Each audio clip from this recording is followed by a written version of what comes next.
Salve, salve, piazada! Como é que vocês estão aí? Tudo certo? Fazer aquela continência aqui, porque aqui o bagulho é louco. Se eu falar olhando meio para baixo aqui, não se preocupe que eu não estou doido, não estou pirando não, hein?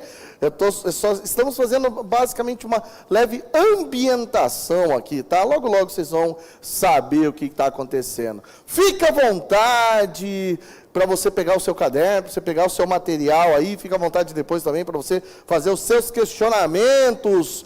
Estamos em mais uma aula de história, focado em quê? Focado na SpaceX. Vem em mim, amã! Essa é a ideia, tá? Essa é a hashtag, porque aqui no Paraná a gente puxa muito R, né? Puxa o R pra cá. Hashtag, tá? É hashtag, na verdade, o nome do bagulho. Vai colocar, vai postar lá, ó. Hashtag vem em mim, amã, tá? Se você não me segue no Instagram, por favor, vai lá e contribua com essa humilde pessoa aqui, tá? Professor Tiago Pereira, vai lá, procura lá, segue. Curte o que você quiser curtir, não curte o que você não quiser curtir. E boa! Acompanha aí as postagens, de vez em quando coloca alguma coisa aí de interessante. De vez em quando, tá? Mas vai acompanhando aí. Ó, seguinte, da nossa última aula, nós ficamos aí com um assunto pendente. Eu estava olhando o edital, e aí ficou faltando um assuntozinho relacionado ao processo de colonização europeia na América, tá? O título, na verdade, do edital, que está aí, para a SpaceX, o título lá é a instalação da empresa administrativa colonial europeia na América. Então, basicamente nós teríamos que entender aí de que maneira a Espanha, de que maneira Portugal, a Inglaterra, a França e Holanda acabaram então instalando as suas empresas coloniais aqui na América e também por que uma chegou antes da outra, por que uma deu certo de um jeito, outra deu certo de outro jeito, o que acabou acontecendo aí? Esse é um dos itens do edital, tá? A gente não pode desprezar, não pode deixar de lado, porque se está no edital a possibilidade de cair é muito grande, então vamos compreender isso tudo aí, certo? Está no material também, qualquer coisa você vai seguindo, você vai sublinhando aí, certo? Aquilo que você não entender, se ficou com alguma dúvida depois, chama na DM, bebê. Beleza? Vamos começar aí com a colonização espanhola. Vamos falar sobre a colonização espanhola. Certo? Muito bem. Por que colonização espanhola por primeiro? Porque qual a ideia? Porque a Espanha chegou primeiro.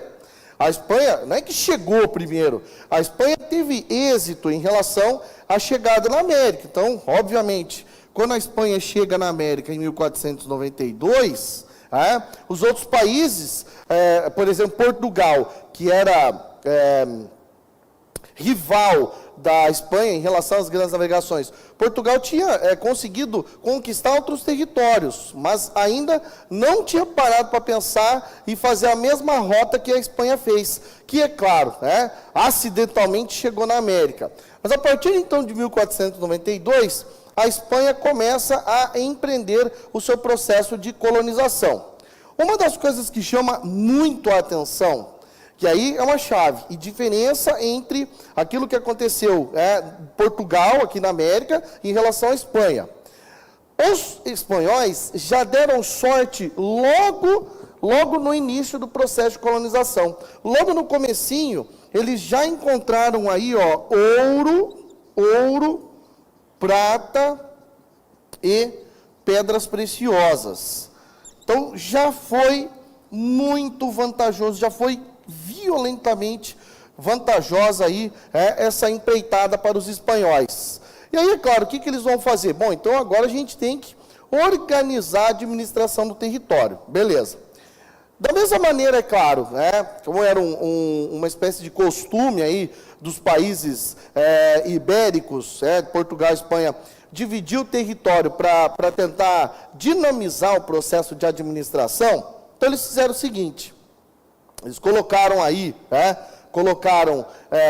vice-reis e capitães. Então, eles dividiram, e aí é claro que você vai automaticamente se lembrar que a parte que ficou pertencente à Espanha, a parte do continente americano, era essa parte a oeste, certo? A parte leste ficou pertencente a Portugal, por conta de qual tratado? Famoso Tratado de Tordesilhas, inesquecível, inclusive, tratado de 1494 aí, tá? Essa parte oeste ficou com os espanhóis. Então, o que eles estabeleceram nessa parte a oeste do Tratado de Tordesilhas? Aí, para dinamizar a sua administração, eles dividiram o território em capitanias e vice-reinados. Foram, ao todo, 4 capitanias e, ao todo, 4 vice-reinados, tá? Tem alguns vice-reinados que são muito famosos, né? Aí, já na região mais ao norte, naquilo que hoje a gente conhece como América do Norte, vice-reino da Nova Espanha, que acaba abrangendo hoje o que seria aí uma boa parte do país México. Outro território que também é muito conhecido é o vice-reino do Prata, que faz divisa aqui com o Brasil, esse vice-reino do Prata, desculpe, que acaba englobando aí 4 países extremamente importantes: a Argentina, Uruguai, Paraguai e uma boa parte daquilo que hoje é a Bolívia, tá?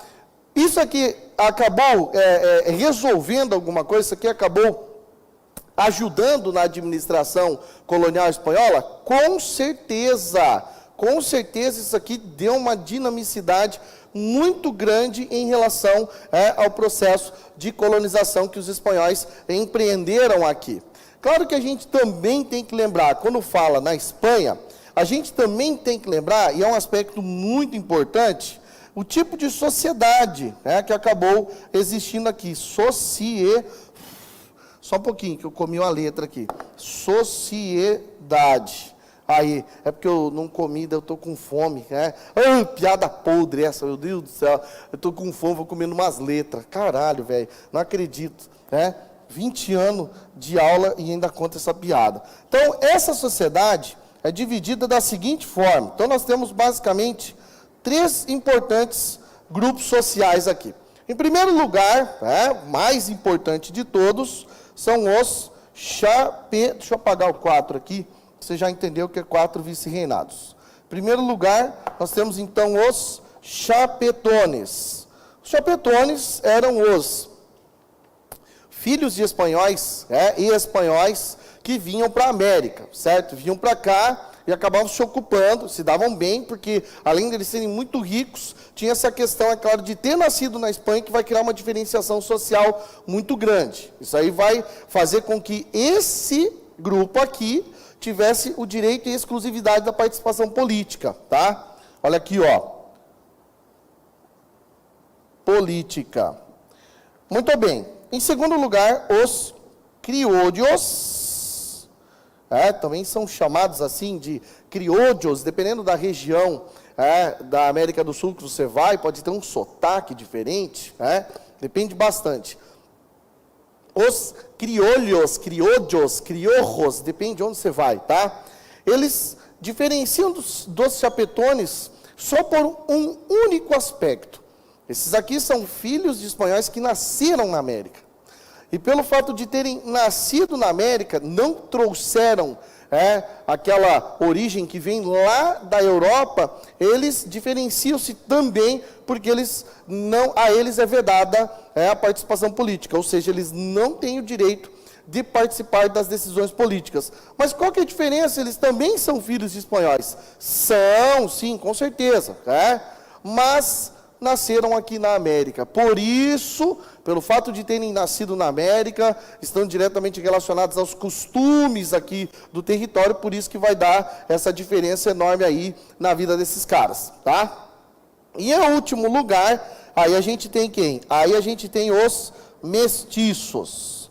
Aí, quando fala nos mestiços, aí automaticamente nós estamos falando de quê? Aí nós estamos falando daqueles que são resultado do processo de miscigenação entre espanhóis e aí os povos ameríndios. Aí são os índios daqui, ou também africanos, tá? Os povos oriundos do continente africano. Aí esses aqui, sem nenhum direito de participação política, é claro. Só tem o direito de quê? Direito de trabalhar aquela boca, tá? Se quiser, pode colocar escravizado aqui. Pode colocar escravizado, tá? Mas eu quero explicar um negócio para vocês que eu acho que ninguém parou para pensar até agora.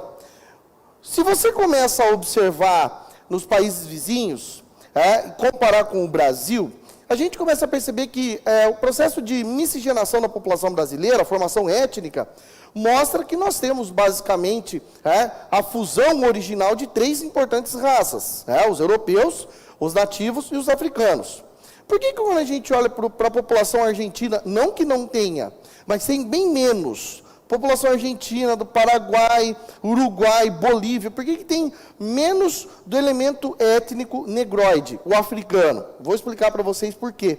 Justamente porque os espanhóis, ao invés de investir, claro que em determinadas regiões eles investiram em escravizados, africanos, então escravizavam também indígenas, tá? Só que aí a Igreja Católica foi muito mais severa em relação a conter essa escravização dos indígenas por parte dos espanhóis. Não que a Igreja foi negligente em relação aos portugueses, de maneira nenhuma, também não permitiu, não endossou pelo menos. A não ser quando entrava dentro do conceito aí de guerra justa, daí podia inclusive matar os nativos, escravizados, aí não tem problema, daí é justo, tá? Agora, no caso da Espanha, em muitos territórios, houve aí uma espécie de adaptação, de uma forma de obrigar o camarada a trabalhar de forma compulsória. Cada vez que vocês ouvirem a palavra compulsório, você lembra assim, obrigatório, que basicamente tira um pouco daquela característica da escravidão por uma ou outra coisa. Mas de que maneira, então, a gente sabe que os espanhóis conseguiram dominar essa população? Então, a dominação através do trabalho, deu-se por conta de 2 maneiras, ou através da mita, ou através da encomienda. Agora você vai falar assim, vixe, voltei lá no 2º ano do ensino médio. Vou lembrar, vocês lembram disso aqui? Lembra? Tudinho. Não, isso aqui é chave, tá? O primeiro aqui, a mita, na mita. As 2 formas já eram utilizadas pelas populações ameríndias. Então, os espanhóis chegaram aqui na América, eles não inventaram. O que eles fizeram? Eles aperfeiçoaram. Falaram, vamos dar uma adaptada nisso aqui? Bora, beleza. No caso da mita, um nativo, ou melhor, o nativo era sorteado para trabalhar ou em uma propriedade agrícola, em terras, trabalhar com agricultura, ou na mineração. Então, ali ele poderia ficar de 4 a 6 meses, ou até mesmo 1 ano. Nesse período todo que ele está trabalhando, que ele é um mitaio, no período em que esse cara aqui é um mitaio, ele não pode voltar para casa. Ele está lá trabalhando, então ele tem que desempenhar aquela função. Ele ganha salário? Ele ganha alimentação, roupa, mal e porcamente, só para se manter. O que, de uma certa maneira, quando você olha, você fala assim, putz, então é escravo. Então, automaticamente ele é um escravo. Mas não, porque ele não é uma mercadoria, ele não pode ser vendido. Então, acabou esse período, ele trabalhou, fez o que fez, volta para casa. Aí o cara podia ser o mais azarado de todos e ser, porque era na base do sorteio. Então, o cara foi lá, virou mitaio, trabalhou, voltava para casa, quando ele chegou, esquentou o banco em casa, os caras, foi sorteado de novo, se ferrou. Podia acontecer, acontecia pra caramba. Nesse período, em que ele está ali trabalhando, ele tem que dar o máximo de si, e ele não pode reclamar, porque o chicote estala. Então, os castigos corporais são realizados. Quem que virava o mitaio? O indígena, claro, obviamente. O que, de uma certa maneira, explica por que em alguns territórios foi pouco utilizada a mão de obra escrava africana. Não que não foi sim. Mas aí a gente olha, por exemplo, para países como Equador, Colômbia, Venezuela, Peru, daí você fala assim, mas ali tem indícios, é claro, de que a escravidão africana acabou sendo mais utilizada do que em outros territórios, como Argentina, Paraguai, Uruguai, por aí vai. Mas a mita acabou, então, dominando durante uma boa parte do tempo de colonização que os espanhóis acabaram empreenderam. Ia dar certo esse tipo de mão de obra? Claro que ia dar certo, de graça. Só gasta com a comida. E na encomenda? Pô, a encomenda é a maior sacanagem que tem. A encomenda é a maior fila da putagem que tem. Por quê? Porque na encomenda, parece até história de feudalismo.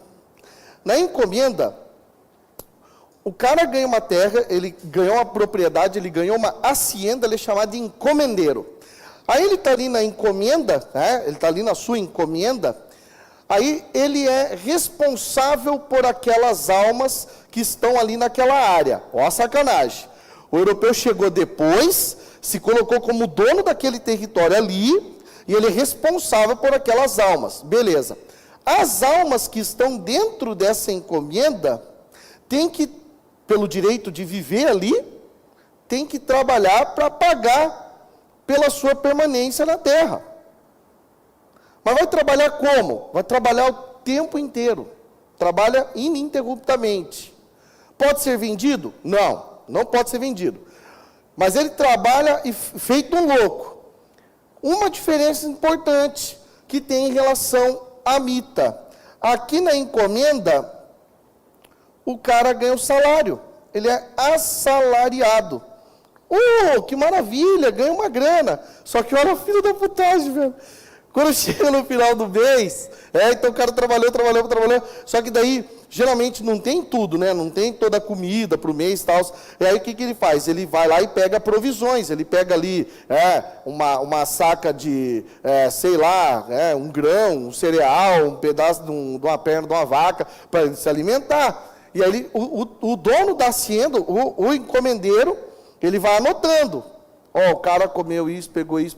Beleza. Chegou lá no final do mês, de um determinado período. Vamos ver agora aqui, coitado, ficava devendo.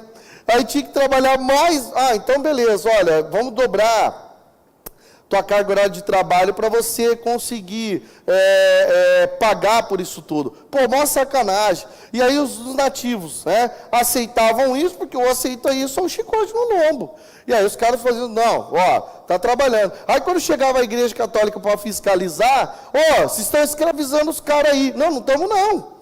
Não, o cara é livre. Olha lá ele trabalhando, tá vendo? Você vendo uma corrente nele? Você vendo algum preço nele? Não, pergunta para ele lá o que ele está. Inclusive na encomenda, o encomendeiro, ele é obrigado a prestar o tal do auxílio religioso ou assistência religiosa. Então tem que ter, o encomendeiro é obrigado a ter aí um clérigo, um pároco, um padre, sei lá, qualquer pessoa aí da igreja, para levar a palavra de Deus para essa pessoa. Se não levar, aí ele pode tirar a encomenda dele, tá? Ele não vai mais explorar esse negócio de jeito nenhum. Isso aqui deu muito certo para os espanhóis, mas com certeza deu muito certo para os espanhóis. Tanto é, claro, que a coisa só fica ruim, no caso da exploração espanhola, só fica ruim mesmo, quando, principalmente, os aspectos econômicos que justificavam as ações de exploração dos espanhóis, ouro, prata, qualquer outra coisa, quando começa a diminuir. E aí essa diminuição, quando começa a se tornar assim bem drástica, aí a Espanha não tem o que fazer, daí vai ter que procurar alguma outra coisa para produzir, para conseguir então sobreviver. Agora, um detalhe que é muitíssimo importante, que é bastante importante. Em relação à participação política, tá? Eu vou puxar daqui, eu vou puxar dos chapetones mesmo, tá? Em relação a essa ideia aqui da participação política. Como somente os chapetones tinham direito à participação política, então os caras vão criar aqui, ó, os famosíssimos cabildos, que seria basicamente, se fosse comparar com hoje, seria a mesma coisa que a Câmara Municipal. E aí, claro, lá nos cabildos, os chapetones, que tinham exclusividade em relação à participação política, tomavam as decisões políticas de acordo com as suas necessidades. E se você parar para pensar, direitinho, você vai basicamente fazer um mapa geográfico, não um mapa mental. Você vai fazer um mapa geográfico do continente americano. Aí você vai fechar o olho e vai pensar assim, putz, lá no norte, Estados Unidos, beleza, Inglaterra e França. América Central, nossa, América Central, aí foi uma suruba étnica que aconteceu. Aí tem Inglaterra, Espanha, França, Holanda, tem uma galera aí no meio. Aí você vem para a América do Sul, Portugal, um país só, e a Espanha, nossa, velho. Se você parar para pensar, daí você começa a entender por que então, nesse processo da Espanha, fragmentar o território em 4 vice-reinados e 4 capitanias, por que isso vai acabar favorecendo, alguns anos depois, nos processos de independência na América Espanhola, a formação de vários países. E no caso da América Espanhola, quando você começa a observar isso, você fala, putz, esses países não só aumentaram a quantidade de territórios, justamente por conta da luta que vai acabar envolvendo os criollos, que são ricos também são detentores de terra, mas não têm direito à participação política, e os chapetones. Aí quando você olha lá, vice-reino do Prata, do vice-reino do Prata, em vez de sair um país só, saiu 4. Se bem que a Argentina, aí um negócio que tem a ver com a história do Brasil, se bem que a Argentina quis durante muito tempo restabelecer esse tal de vice-reino do Prata.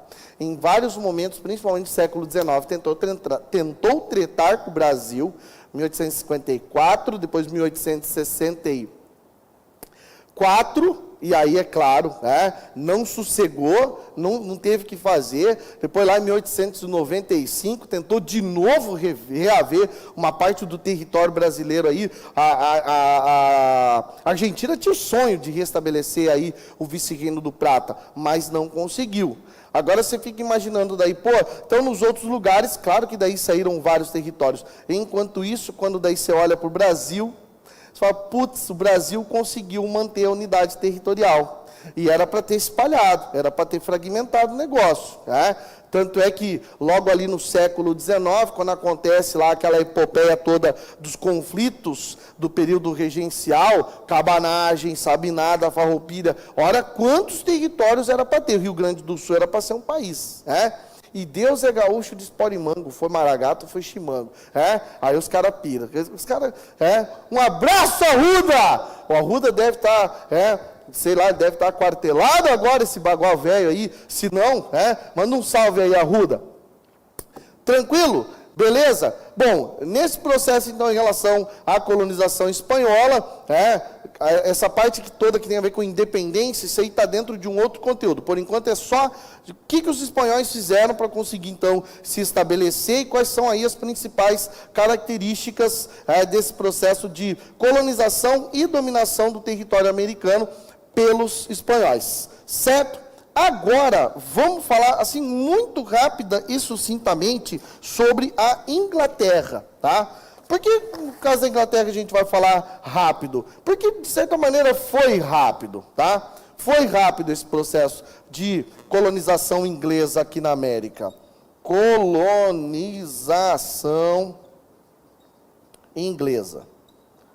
A Inglaterra, chegou depois de Portugal, chegou depois da Espanha. Os caras chegaram aqui na América em 1587. Nossa, o Brasil já tinha passado por tanta treta. A Espanha, então, nem se fala. Mas por quê? Aí você tem que lembrar, de uma coisa que é muito importante. o que, de certa maneira, dificultou, né, dificultou, no caso da França e também no caso da Inglaterra, esse processo das grandes navegações, foi que os dois países estavam recém saindo da Guerra dos 100 Anos. Aquela guerra que vai de 1337 até 1453. Então, não tinha como, simplesmente acabou a guerra, beleza, agora vamos começar a navegar no Oceano Atlântico. Os caras levaram esse tempo, né, para conseguir, então, se organizar, para conseguir ver o que ia fazer. E aí, por conta da proximidade geográfica, a Inglaterra está bem pertinho aí, geograficamente, da América do Norte. Os caras falaram, é um pulinho aí. Só que, para nós hoje seria um pulinho. Vai fazer de bicicleta para ver se dá. Não dá, né, Piá? Não dá. Como é que você vai fazer? Não tem como. Pedalar no mar? Mas se vira, você não é o bichão, você filma, fala, faz aí. O camarada quer atravessar a América de bicicleta. Não vai nem daqui no Trevo Cataratas, ali de Magrela, quer andar. Velho, é difícil pra cacete, né? Para nós hoje é muito fácil. Mas é ali. É ali, o Cook é ali, é longe pra cacete. Bom, quando os caras chegaram aqui, aí os ingleses chegaram, né? E um jovem, mas pensa um cara bonito, velho, pensa um cara lindo. Um jovem chamado Walter Raleigh. Eu vou falar no inglês britânico, né? Porque o meu inglês britânico ele puxa muito assim, para um inglês de Birmingham, nem sei como é que os caras falam, só para enrolar, tá? Então, Walter Raleigh, tá vendo a pronúncia? Chegou nos Estados Unidos, e assim que o cara chegou nos Estados Unidos, quem governava a Inglaterra era a Rainha Elizabeth. Aquela Elizabeth! Nossa, quando fala essa mulher, velho, chega até, olha aqui, chega a arrepiar os cabelos do braço, porque essa mulher foi homem. Não no sentido, né, de gênero, tals, e nem no sentido biológico, mas a mulher foi homem na honradez dela. A mulher foi temida e amada ao mesmo tempo. Muita gente cortava um prego para ela. Velho, ela venceu a porra da Invencível Armada. Só olhando, porque Deus estava com ela. Mentira, uma tempestade do caralho lá. A Espanha queria invadir. A Espanha quis invadir a Inglaterra. O rei Filipe II, aquele que tinha problema nas pernas. O cara era fodão, mas ele tinha um problema nas pernas. Foi punido por Deus, tá vendo? Deus castiga, né? O cara queria invadir, porque queria invadir a Inglaterra, porque a Inglaterra era pagã, imagina, a Inglaterra é anglicana, protestante. O cara falou, não, vou entrar lá, vou dar um pau e vou tomar todo esse território para mim. Porque tem questão econômica também. A Elizabeth falou, então venha, você é bom mesmo, vem. Só o vento já acabou com o negócio da tal da Invencível Armada. O Walter Raleigh chegou nos Estados Unidos, falou assim, em homenagem à minha rainha, vou fundar um território. Foi lá e criou a colônia de Virgínia. Aí você vai falar, professor, Virgínia. O nome da mulher é Elizabeth. O que tem a ver com Virgínia? Por conta da alcunha dela, a Rainha Virgem. Exatamente. Podia chamar a mulher também de a Rainha Lacrada, porque ela, do jeito que nasceu, morreu. Também aqui que eu pegar um trabuco. Brincadeira. Família Stuart aí, pelo amor de Deus, não venha me assombrar. Stuart não é para xingar também. Família Tudor, não vem me puxar pelo pé, não, pelo amor de Deus, imagina. Estou eu dormindo lá, de repente vem aquela cara pálida de pó de arroz, né? Vocês estão ligados que ela gostava de uma marihuana. Cara, onde o Walter Raleigh chegou na corte, falou assim, rainha, trouxe aqui um índio, para a mulher ver. A hora que ela viu o tamanho do índio, ela ficou impressionada. Falou, nossa senhora. Aí o cara trouxe fumo para ela, a mulher gostava. Mas olha, pascava, fumava, ficava muito louca fumando, Não sei se cigarro dá toque ou não, porque eu não fumo cigarro, nunca fumei nenhum tipo de psicotrópico, Hoje tem uns caras que gostam de ficar chupando a mangueirinha do capiroto, Fica lá. Fumar narguilé, tudo bem, quer fumar narguilé, pode fumar à vontade, tá? Tô só brincando, tá? Voltando à colonização inglesa. Não deu certo aqui porque os caras levaram pouca grana, não conheciam o território muito, muito diferente do território inglês, e também, é claro, os indígenas da América do Norte, daquilo que a gente vai chamar de Estados Unidos, muito, muito, muito aguerridos. Os indígenas lá eram gaúchos, velho, só pode. Os caras eram gaúchos. Porque defenderam o território, os ingleses tiveram que vazar. Aí depois, é claro que a Inglaterra manteve o território, com certeza.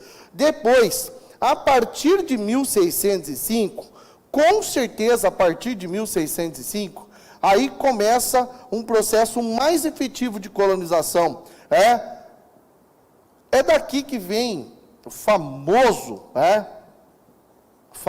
processo de vinda dos primeiros colonos norte-americanos. É aí que um navio chamado Mayflower chegou aí na costa do que hoje seria os Estados Unidos, trazendo alguns peregrinos, em sinal de gratidão, sinal de gratidão por eles terem feito um bom trajeto. Papai do céu protegeu eles. Fizeram o quê? O dia de ação de graças. Aqui no Brasil ninguém comemora, né? Seria mais um feriado, 1000 graus para nós aqui, porque a galera que não gosta muito de trabalhar. Também conhecido como Thanksgiving Day, o dia de ação de graças. O dia de comer o peru, comer rosbife, comer o que mais? Macarrão com queijo, se empanturrar de Coca-Cola, e aí à noite, à tarde, sei lá, o Super Bowl, que você não vai ter. Covid-10, Super Bowl 0, vai ser só o ano que vem, se der, né? Se der, ou os caras vão, sei lá, fazer sem torcida. Bom, a partir daí começa o processo de ocupação inglesa da América. Agora eu quero que você preste bem atenção, tá? Quando os caras chegaram aqui, eles falaram, vamos ocupar? Bora. Vamos ocupar o território. Vamos começar o processo de ocupação. Esse processo de ocupação acaba criando dois tipos de projeto de colonização. Acaba criando aí as colônias de povoamento e as colônias de exploração. As colônias de povoamento, você já sabe onde é que ficaram localizadas, né? Ficaram localizadas no norte.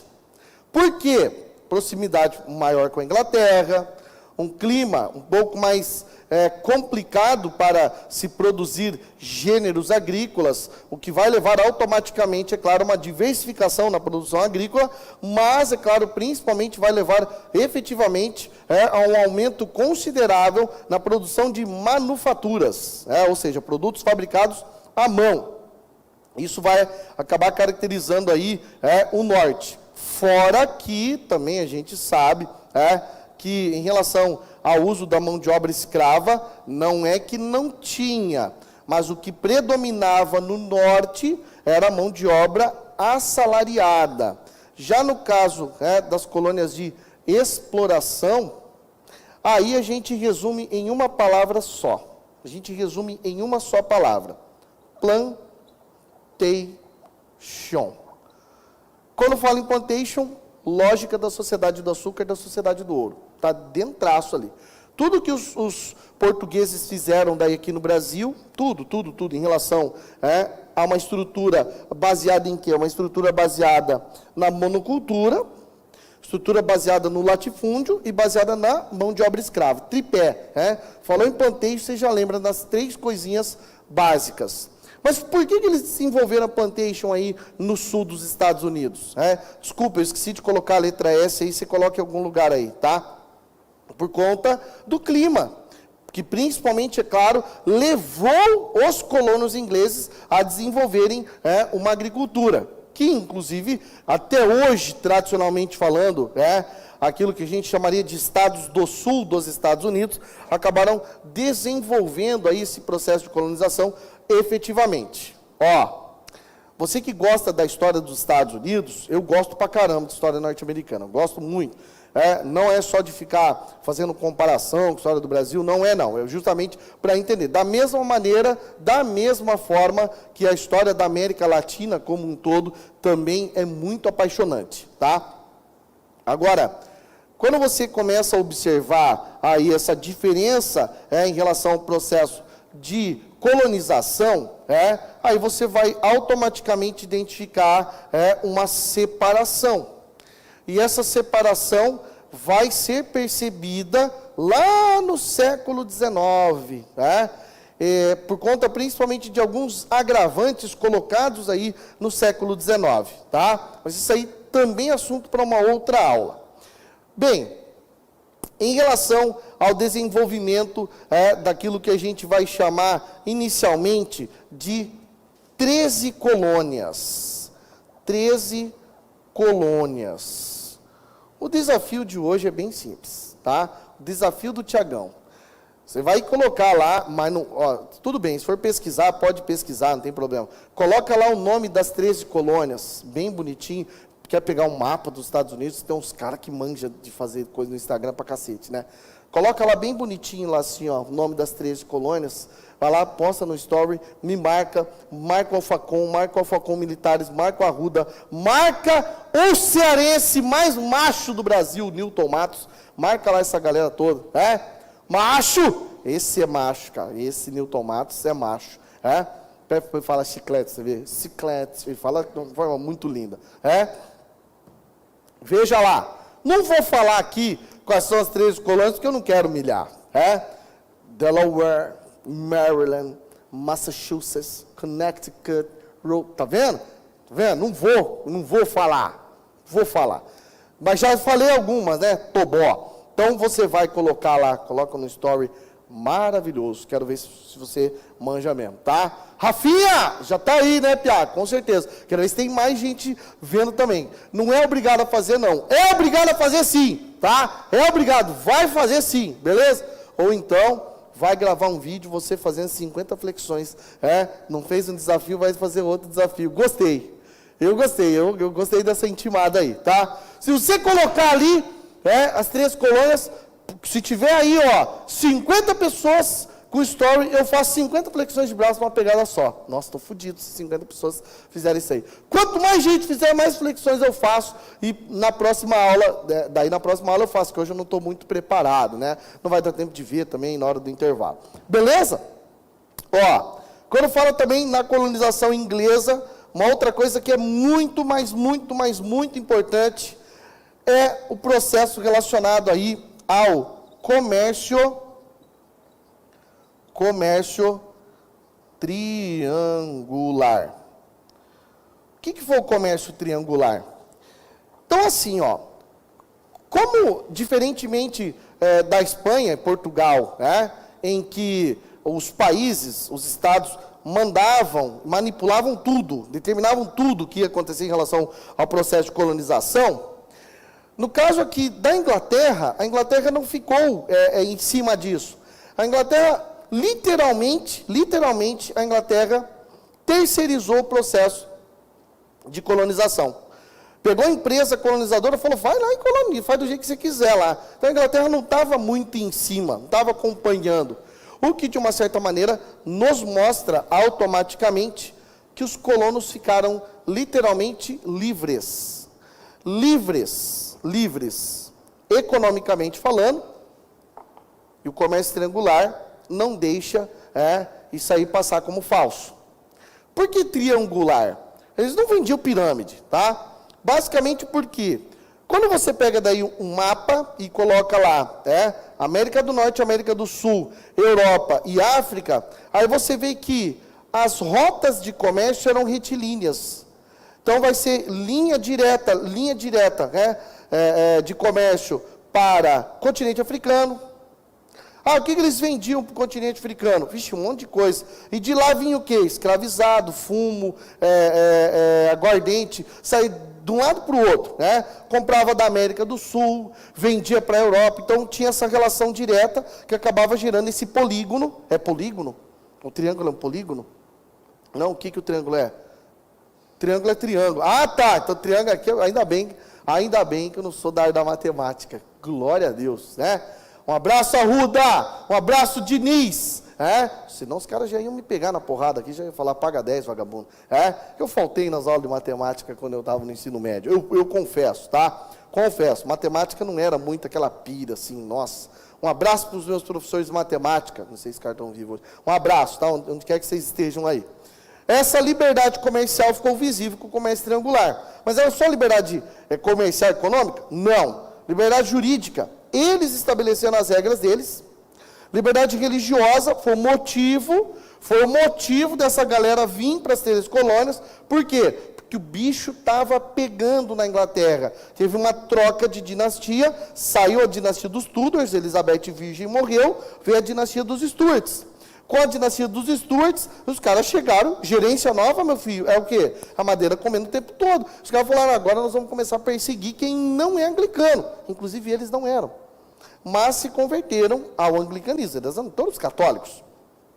E aí, quem não tinha se convertido, eles passaram a caçar, literalmente. O que a galera vai fazer lá na Inglaterra? Vai ficar lá para morrer? Não, vamos para o Novo Mundo, bora.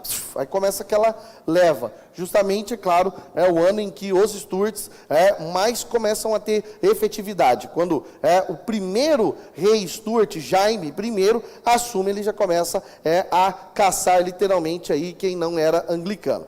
Certo? Tinha mais algum tipo de liberdade? Vários tipos de liberdade. Liberdade de expressão, direitos civis.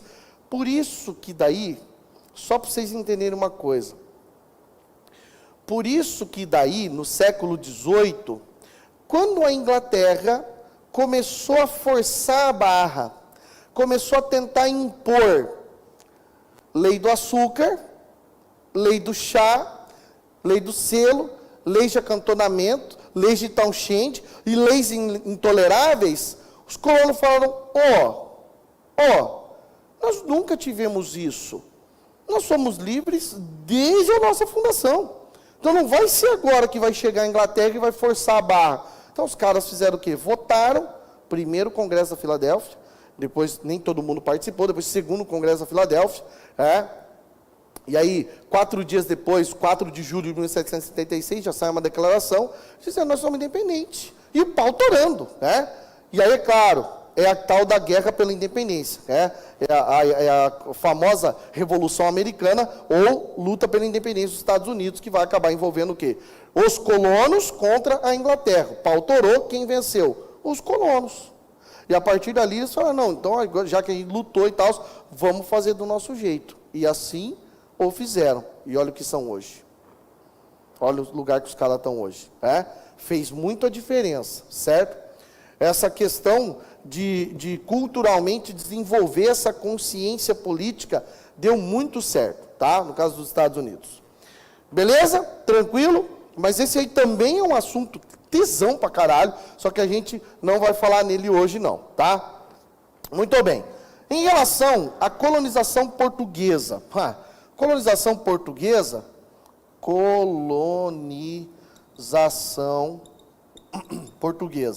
É só para a gente, só para fazer as comparações aí, porque já falamos muito sobre os aspectos relacionados à colonização portuguesa, já falamos pra caramba em relação à história do Brasil.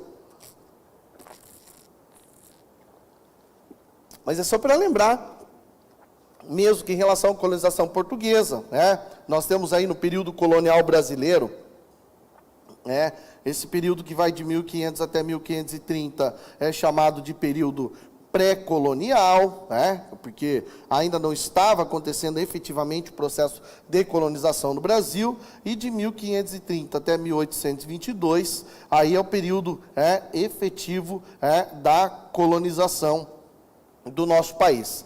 Nesse período todo, a gente sabe que os portugueses, então, principalmente a partir de 1530, para conseguir efetivar o seu processo de colonização, vai então empreender o famoso sistema de capitanias hereditárias, que dividiu o Brasil em grandiosos lotes, 15 grandes lotes, 14 donatários, ou melhor, 14 capitanias entregues a 12 donatários. Teve um outro dia, eu não lembro se foi nas carreiras policiais, nas carreiras militares, que eu coloquei o nome de cada uma das capitanias. Falei, vamos contar agora aqui quanto tem. Pronto, tirou a dúvida. São 15 grandes lotes, 14 capitanias e 12 donatários. Tiveram 2 donatários que ficaram com um pedacinho, com uma capitania a mais aí, certo? Esse sistema administrativo acabou, então, colocando diretamente aí para o cara que recebia a capitania hereditária, o capitão donatário, acabava colocando uma responsabilidade muito grande para que ele desenvolvesse.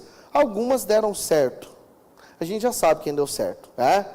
São Vicente, Bahia, Pernambuco. Inicialmente falando, essas 3. Por causa do quê? Do açúcar. Olha a importância do açúcar aí, piazada. Muitíssimo importante. Uma das coisas que a gente sabe que acabou desenvolvendo-se aqui, então, em relação a esse processo de ocupação do território brasileiro, colonização do território brasileiro, é basicamente o quê? A gente já tinha colocado aqui no caso dos Estados Unidos, tá? No caso da colonização inglesa. A empresa colonial conhecida como plantation. E aí aquele tripé que todo mundo sabe, quando fala em plantation, você automaticamente já lembra, né? Mão de obra escrava, latifúndio, monocultura. Lacrou, fechou, tá? E assim aconteceu, e se a gente parar para pensar, quando a gente para para pensar nisso, durante a história colonial brasileira, quase não teve diversificação na produção agrícola. Ou era um produto ou era outro, né? Vai ter aí, de vez em quando, associando-se aí ao açúcar, vai ter o gado, lá da região nordeste do Brasil. Na região norte do Brasil tem as drogas do sertão, também conhecidas como especiarias, mas não vai ter nenhum outro incentivo a um produto. Tem o algodão no Maranhão, mas não tem aquele negócio que você fala assim, pô, isso aqui deu, o Brasil acabou revigorando-se, economicamente falando, porque os portugueses investiram nisso. Não, era aquele negócio bem assim, vamos plantar isso aqui. Se não der, foda-se, nós pega tudo, vai embora, volta para Portugal e deixa isso aí com os índios, se lasque. Mas os portugueses, eles têm mais sorte que juízo. Porque quando o açúcar terminou, aí os caras, isso lá, não é que terminou, não é que o açúcar terminou, por favor. Quando Portugal perdeu a hegemonia do açúcar, do comércio do açúcar no mundo, aí os caras falaram, putz, agora começou a declinar violentamente, o que nós vamos ter que fazer? Vamos ter que apelar para outra coisa. E aí os caras têm muita sorte. Em 1690, os bandeirantes paulistas conseguem descobrir ouro em Minas Gerais. E aí começa um novo processo, uma nova conjuntura econômica. É melhor falar conjuntura econômica que ciclo. Porque às vezes ciclos parece falar um negócio que tem começo, meio, fim, começo, meio, fim, começo, meio, fim, começo, meio, fim. E aqui nesse caso tem o quê? Tem basicamente um grandioso começo, tem um determinado momento que declina, são altos e baixos, e praticamente alguns aí chegaram literalmente ao fim, e não voltaram mais, tá? Já que o sistema de capitanias hereditárias não deu certo, os portugueses estabeleceram, então, o governo geral. Aí, nesse caso do governo geral, contrário ao processo das capitanias hereditárias, que trabalharam aí basicamente com a excessiva descentralização político-administrativa, o governo geral já tinha lá o quê? Governo geral muito diferente, já tinha lá centralização político-administrativa. Nossa, foi muito melhor. Aí tem o governador geral, ele nomeia capitão-mor, ouvidor-mor, provedor-mor. Cada capitania tem ali o seu governador, cada capitania tem o seu provedor, daí não é mor. Mor é o grandão, mor é o maior, aquele que atende exclusivamente aí ao governador geral. Mas, de uma certa maneira, o provedor mor, ele vai ter que olhar para todas as capitanias e ver o que os provedores estão fazendo. Aí ele vai lá, você está fazendo errado, não sei o quê. Então, beleza, vou te dar um papo reto aqui, faz desse jeito, tá? Você está fazendo errado, meu filho, está fazendo errado. Presta atenção. Muito bem, em relação ao projeto de colonização portuguesa, putz, tem bastante coisa para falar, mas como a gente tem aí outros processos em relação a Portugal, que tem tudo a ver com a história do Brasil, a gente já falou aqui em outras oportunidades, então fica só esse simples esboço aqui, para você poder comparar e ter uma anotaçãozinha aí no seu esquema. Beleza? Vamos adiante, então. Vamos falar aí sobre a colonização francesa. Colonização francesa. Os franceses, galera, os franceses chegaram aqui na América ainda antes dos ingleses. Chegaram aí, meados do século XVI, tá? Lá na América do Norte, eles foram responsáveis pela criação de 2 territórios, a Louisiana, dentro dos Estados Unidos, o que hoje é os Estados Unidos, e, é claro, o Canadá, que aqui eles chamavam, então, de Nova França. Claro que a gente sabe que lá no século XVIII, os franceses entraram num conflito grandioso com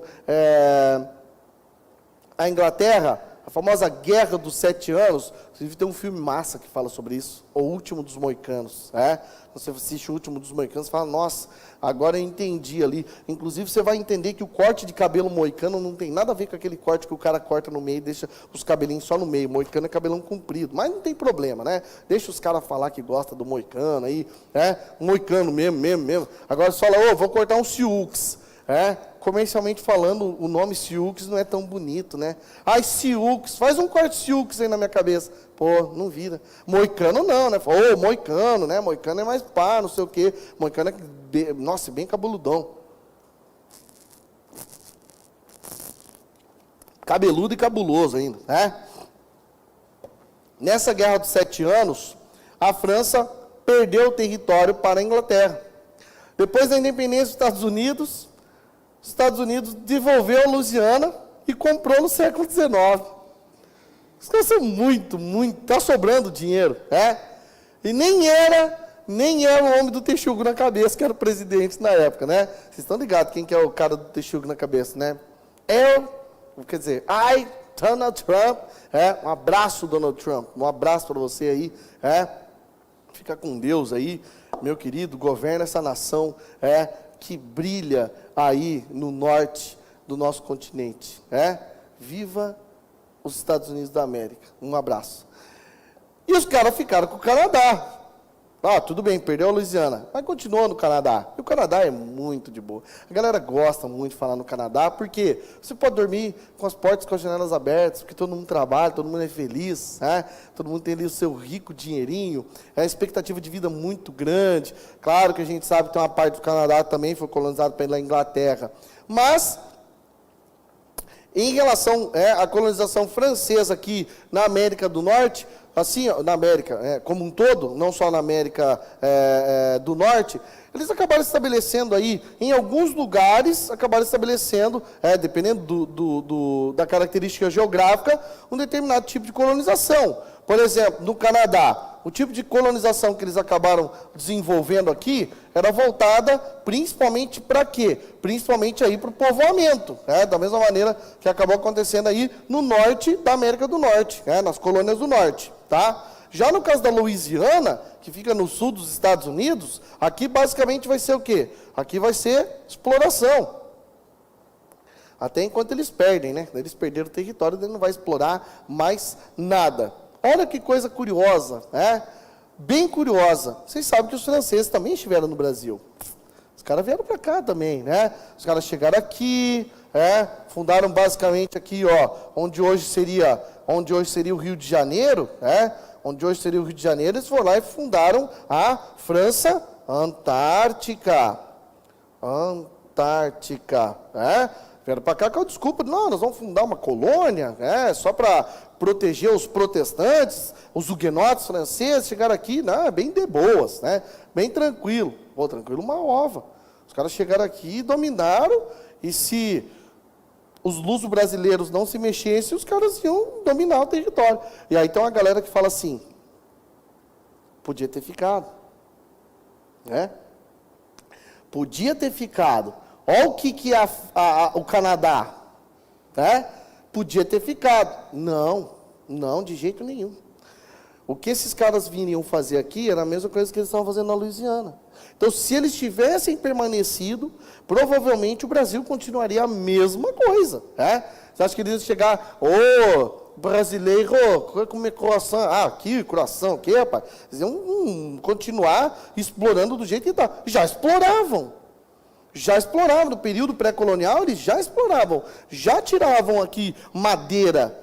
Tanto é que tem até um texto que é muito utilizado em questão aí de vestibular e concurso, onde tem um indígena tupi-guarani que, numa conversa com português, pergunta: por que vós, maís e peros, portugueses e franceses, vêm aqui para retirar o nosso arabotã, o pau-brasil? Vocês não têm madeira lá na casa de vocês, não? Tem que vir pegar nós? E vocês estão basicamente acabando com tudo, hein? Esse índio, se ele vivesse hoje, ele ia basicamente falar: depois não vai colocar a culpa no presidente, não, hein? O presidente não tem nada a ver com isso aí, tá? A culpa é dos portugueses, dos franceses. Que moeram aí com a Mata Atlântica, certo? Foram expulsos aqui do Rio de Janeiro, foram expulsos da França Antártica, mas os caras são teimosos, são empenhados. Depois vieram no Maranhão, criaram lá a famosa França Equinocial, Inclusive lá no Maranhão eles criaram Forte de São Luís, que depois tornou-se, é claro, a capital, São Luís do Maranhão, exatamente isso aí. E aí, onde mais? Depois eles ficaram enchendo o saco, tal, até que conseguiram uma partezinha no norte do Brasil, a Guiana, ao norte do território brasileiro, divisa, na região norte do Brasil, ficaram aí na Guiana, e depois esses caras também encheram o saco. Depois eles deram um trabalhinho aí, no final do século XIX, começo do século XX, mas foi fácil de resolver, Porque o brasileiro tem sambalelê, sabe como fazer a coisa acontecer, resolveram aí tranquilamente, tá? Não coloquei aí no material, mas sobre os holandeses, o negócio deles era mais relação comercial. E aí eles vieram para o Brasil, a gente sabe que vieram para o Brasil, justamente no período áureo da exploração do açúcar, aquele período maravilhoso da exploração do açúcar, que estava dando muito certo o açúcar, e diga-se de passagem, eles eram aliados dos portugueses. Mas o que levou os holandeses a invadirem o Brasil, não é que eles encontraram treta, não foi treta com os portugueses, não. Foi a União Ibérica. Porque a União Ibérica colocou daí Brasil, ou melhor, colocou Portugal e Espanha em uma só coroa. Era um só rei, o Filipe II, o cara das perninhas tortas. E aí o que acabou acontecendo? Como a Holanda era inimiga da Espanha, ele pensou, agora está na hora de se vingar. Então eu vou invadir o Brasil. Já aproveitou, matou 2 coelhos com uma paulada só. Retirou da Espanha essa possibilidade de lucrar pra caramba, com açúcar, que daí tem muita gente que para pensar e analisa o seguinte: enquanto os holandeses não invadiram Pernambuco, o principal centro produtor de açúcar do mundo, os espanhóis mandaram no mundo. Porque nesse contexto eles vão ter o quê? Ouro pra cacete da América Central e do Sul, prata pra caralho da Bolívia e o açúcar do Brasil. Pô, o que o cara queria mais?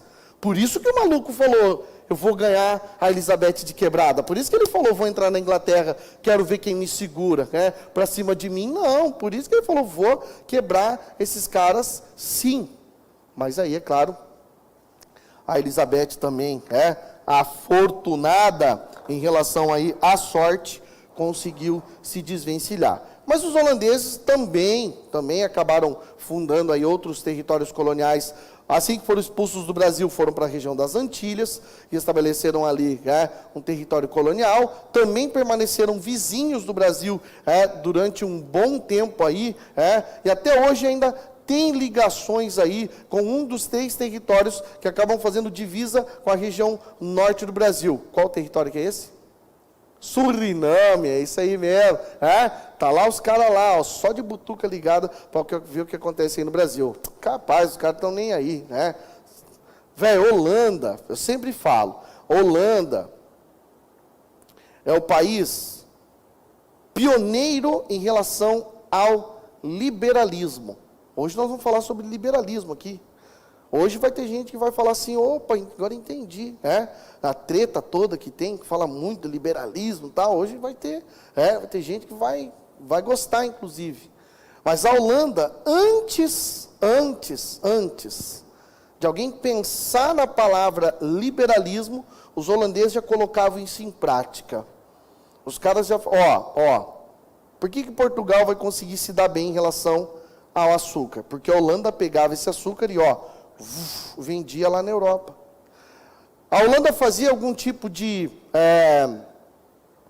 solicitação, exigência de Portugal. Nós vamos vender o açúcar, mas tem que pagar tanto para nós. Que pagar o quê?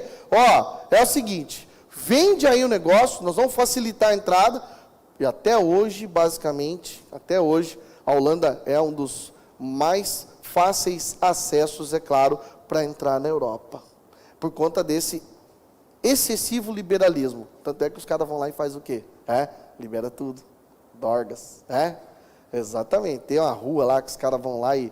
Se é no Brasil, não dá certo. No Brasil, isso não... O cara fala, não, tem uma rua ali que você pode fazer o que quiser. Não dá certo. Os caras iam se internar, O cara fala, mãe, me mudei aqui, o governo não está... vixe, imagina. Beleza?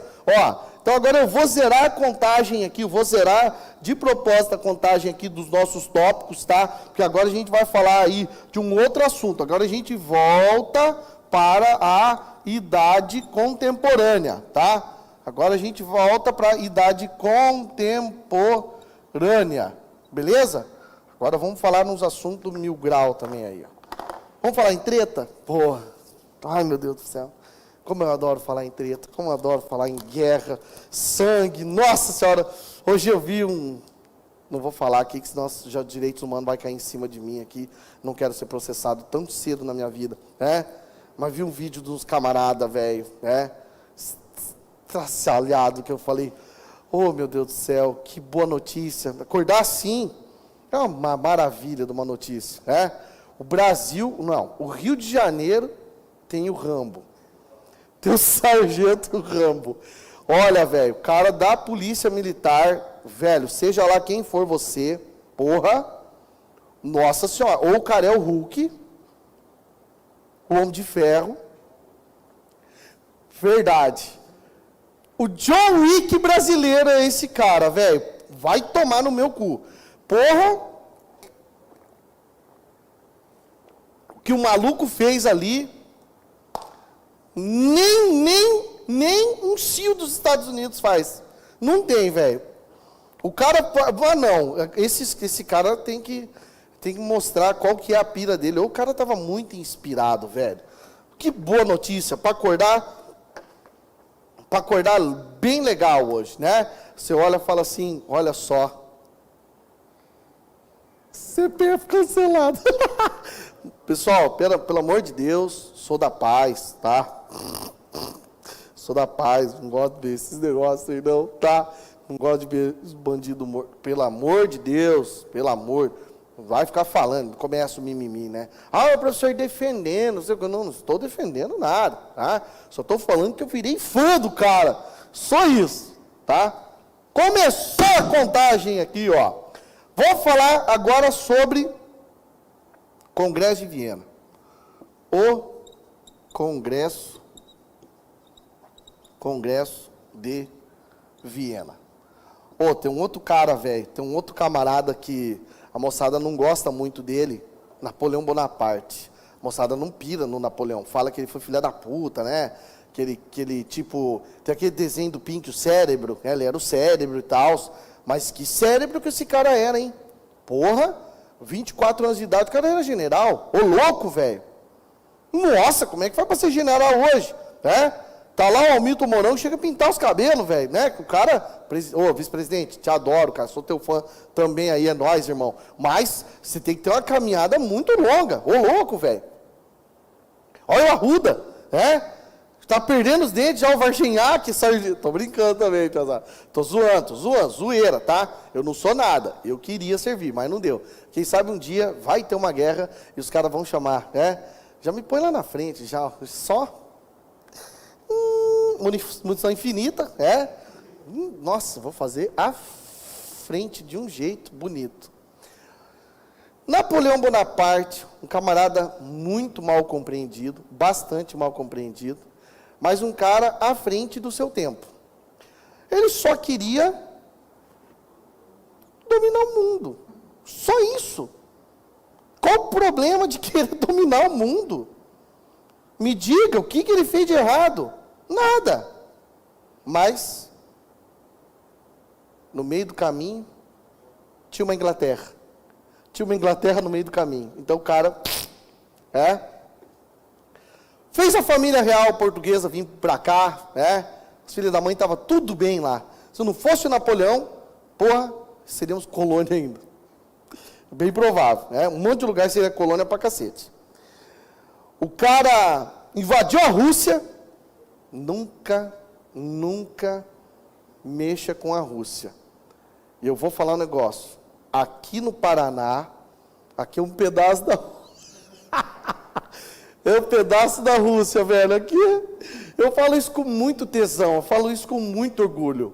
Velho, eu não sou paranaense de nascimento, sou paulista, mas eu sou paranaense de coração e criação. Eu vim pra cá, só tinha 3 aninhos, por isso que eu falo pros caras, e aí, meu piá? Ô, meu guri, por isso que eu falo assim, tá?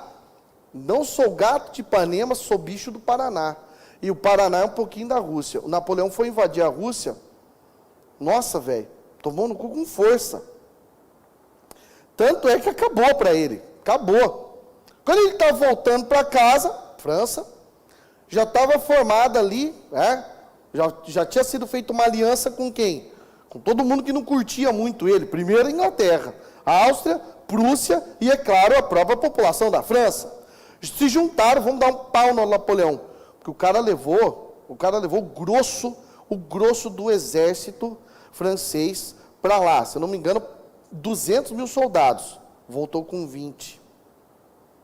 Quando chegou, muito enfraquecido, foi fácil prender ele. Prenderam ele, ficou preso na ilha de Elba, fugiu, voltou para Paris, governou por 100 dias, foi preso de novo, foi levado para a ilha de Santa Helena, morreu. Aí, os países, porque o Napoleão fez uma zona, falando de um aspecto, dentro de um aspecto geográfico, fez uma zona na Europa. O cara invadiu tudo e falou, vou reorganizar aqui do jeito que eu quiser. Então, os países que acabaram sendo prejudicados por conta das invasões napoleônicas, precisavam, então, reorganizar as fronteiras. Então, precisava acontecer isso aí, esse processo de reorganização das fronteiras. Então, tinha que acontecer automaticamente. Tinha que também criar algum tipo de dispositivo jurídico, em que a população pudesse ter participação política. Então, podia basicamente criar o quê? Criação de magnas cartas, ou seja, constituições elaboradas, é claro, pela população, e também, uma outra coisa, reentronização das antigas casas reais ou monarquias. Casas reais. Então, quem era, antes de Napoleão invadir, quem estava dominando, se tivesse vivo ainda, podia voltar e governar. Reentronização, o cara voltava no trono. Beleza. Mas o que vai acabar acontecendo? Pô, foda, hein? Bem foda isso aqui. Começa a ter uma disputa muito grande, começa a ter uma situação aí em que a população, principalmente na França, a população não vai esquecer, assim, do nada. A população não vai simplesmente deixar passar barato. Mesmo que Napoleão Bonaparte fez o que fez, a população vai falar assim, não, na França principalmente, ainda nós queremos ter o direito de participar das decisões políticas. Então, aquela chama revolucionária de 1789, que é a data da Revolução Francesa, ainda estava acesa, ainda não tinha se apagado por definitivo. E olha, não vai apagar tão cedo ainda, hein? Que falou num povo aguerrido, veja lá os jaqueta laranja, esqueci o nome do movimento, jaquetas laranjas lá na França. É laranja, amarela?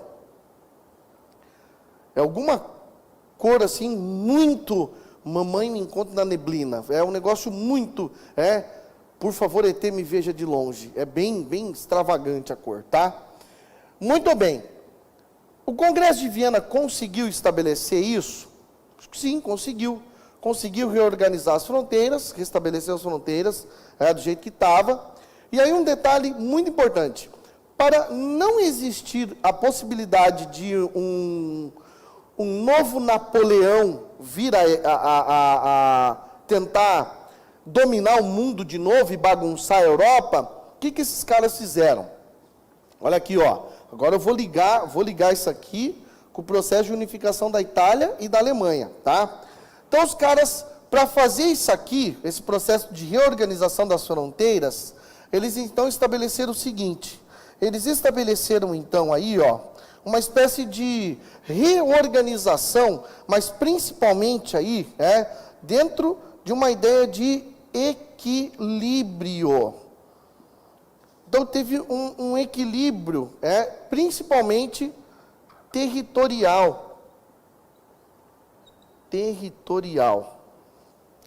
Então vai ter um equilíbrio. Então eles fizeram assim, vamos ver aí, um determinado país, vou dar um exemplo aqui, tá? Vou dar um exemplo, ó, vou ir para cá para cima, ó. Dinamarca, exemplo. Dinamarca, olha o tamanho da Dinamarca, é um paizinho bem pequeno, geograficamente falando, pô, é uma puta de uma potência, né? Negócio maravilhoso também, esses caras aí da região norte aí, esses parentes do Thor aí, dos caras aí, os malucos, Odin. Mas é pequeno. Era pequeno aqui nesse contexto. Então o que eles fizeram? Não, vamos fazer assim, ó. Vamos pegar um territóriozinho aí que pertence à Alemanha, que nem chama Alemanha ainda. Vamos pegar esse dois territóriozinhos ali e vamos, ó, anexar a Dinamarca. Olha aqui, ó, Dinamarca recebeu os ducados de Holstein e... Deixa eu ver se eu estou escrevendo direito aqui. Schleswig. Acho que é alguma coisa assim o nome do território. Alemão é código secreto, né, velho? Então, esses dois ducados, que depois vão pertencer à Alemanha, fazem parte aí da Confederação Germânica, foram para a Dinamarca. Depois a Alemanha vai cobrar isso aqui. A Alemanha vai falar, não, é nosso. Isso aqui é nosso. Então, para quê? Não, vamos equilibrar para ter, para que os países europeus tenham minimamente um território aí mais geograficamente equiparável possível. Claro que não conseguiu fazer. Pô, como é que ia fazer com a Rússia? Dividir em 4? Não ia dar. Olha o tamanho da Rússia, muito grande. Mas tentou, de um jeito ou de outro, criar esse equilíbrio aí. Certo?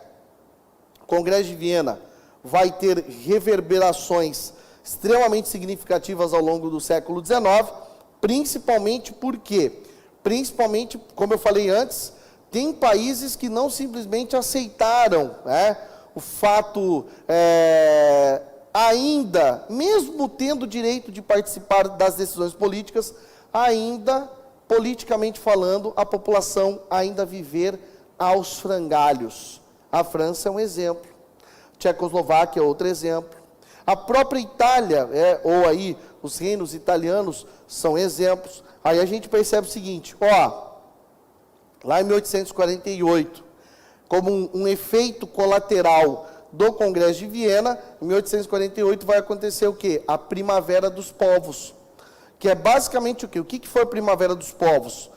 Uma grande quantidade de proletários, operários, trabalhadores, braçais, aqueles inferiores dentro da sociedade, inferiores não financeiramente falando, em relação principalmente à hierarquia da sociedade. Querendo ou não também, dentro dessa questão de status social, os que ganham menos, que são mais explorados, passaram a enfrentar tudo e todos, de forma organizada, foram para cima da classe política, tentando resolver, cada qual à sua maneira e dentro da sua realidade, as problemáticas em torno da questão social. Tá? A França acaba sendo um exemplo grandioso aí da Primavera dos Povos, que vai acabar acontecendo aí em 1848.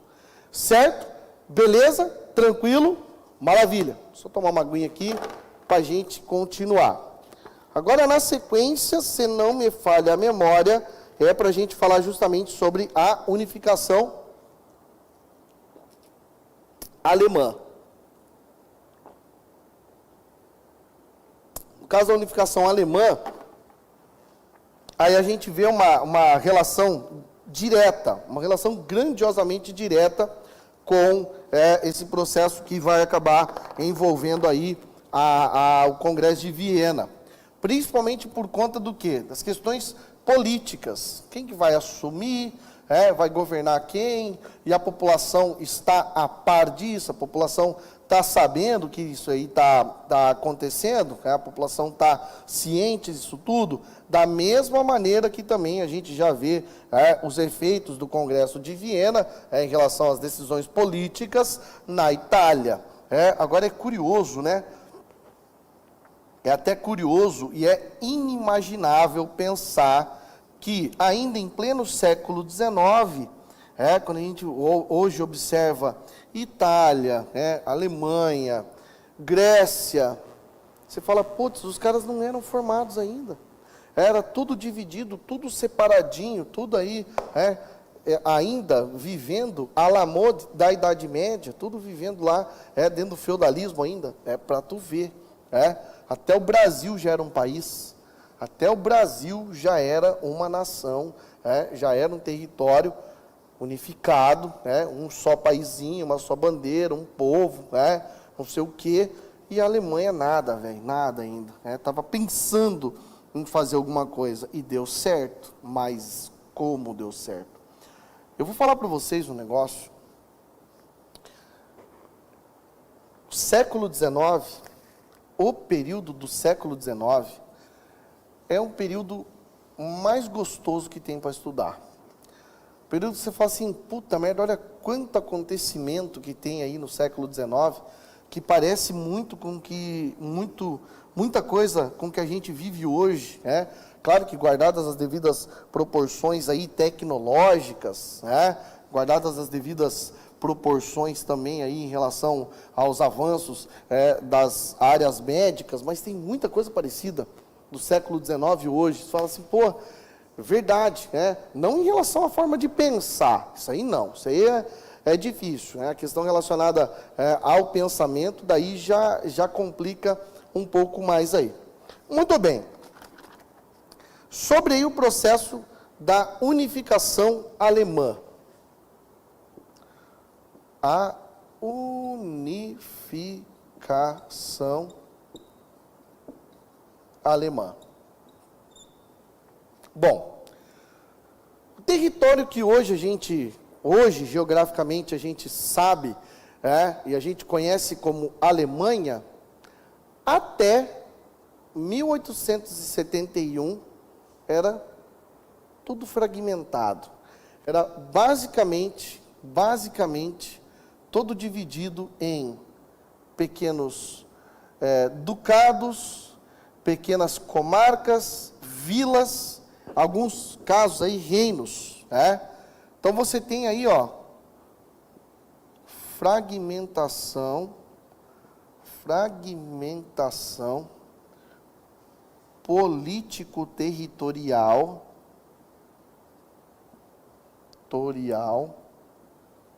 até 1871.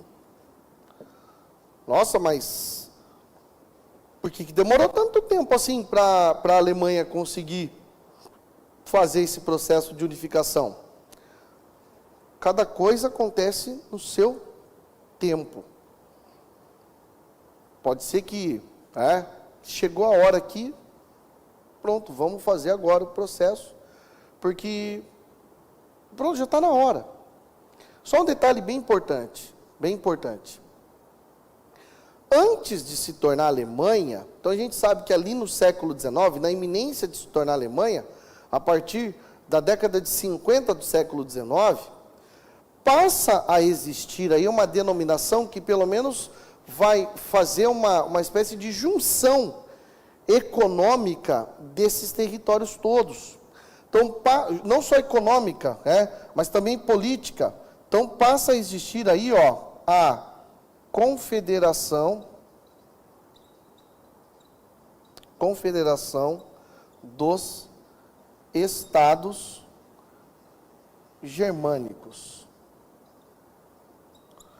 Os caras começaram a ver e falaram assim, a gente tem mais aspectos semelhantes do que diferenças. É verdade, então vamos pelo menos, vamos nos aproximar aí, principalmente no intuito de cooperar politicamente, economicamente falando, vamos começar a trabalhar com essa ideia, tanto é que por conta disso surge aí uma espécie de união aduaneira, conhecida como Zollverein, o que de certa maneira vai acabar aí ajudando economicamente falando, pra cacete, o comércio, a economia como um todo, entre aí os territórios que faziam parte da Confederação dos Estados Germânicos.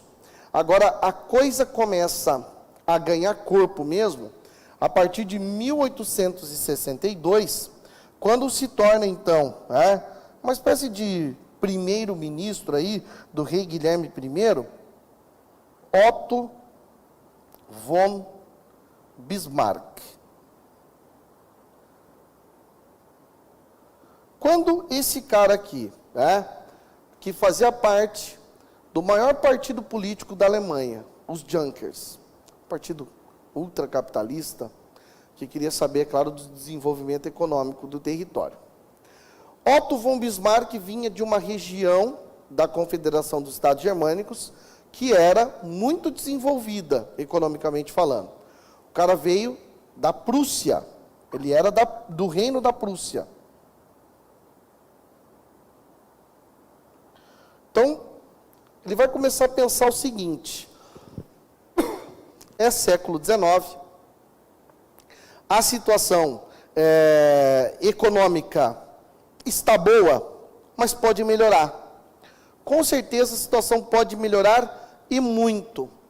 Mas para isso, quando Bismarck assumiu o poder, ele jurou para o rei, Guilherme I, jurou, rei, fica tranquilo que nós vamos reaver aqueles territórios perdidos. Nós vamos conseguir buscar aqueles territórios que perdemos, não precisa ter medo. Nós vamos expandir a nossa nação novamente.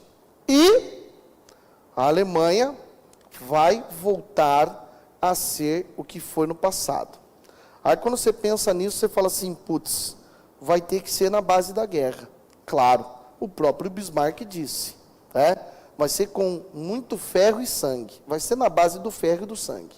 Então, automaticamente, ele já deixa aí explícito o seu sentido belicista. Então, vai ser na guerra. Beleza.